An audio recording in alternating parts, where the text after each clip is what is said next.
আসসালামু আলাইকুম। তো সকাল সকাল উঠে সংসারে বাসি কাজ সেরে তারপর নাস্তা বানিয়ে খাওয়া দাওয়া করে সকলে তারপর কিচেন রুমে চলে এসেছি। আজকে কি রান্না করব সেটা আপনাদের সঙ্গে শেয়ার করব। তো আজকে রান্না হবে ডাল দিয়ে, পালং শাক দিয়ে, বেগুন দিয়ে, তো তার সঙ্গে আছে টমেটো।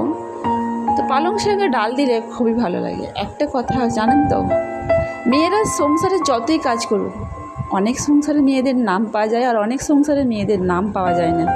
সংসারে খেটে খেটে শেষ হয়ে যায়, তবু কিন্তু তাদের নাম পাওয়া যায় না। একটা কথাই আছে জানেন তো, তাদের মনে অনেক দুঃখ জাগে এক একবার, যে কি না আমি হারিয়ে গেলেও কোনো ভয় নেই, খোঁজার মতো কেউ নেই। আমি কষ্ট পেলেও ভয় নেই, কষ্ট বোঝার মতো কেউ নেই। এসেছি একলা, যাবো একলা, শুধু রয়ে যাবে কতগুলো স্মৃতি আমার লাইফে। এটাই সত্যি, তাই না? মেয়েদের জীবনটাই এরকম।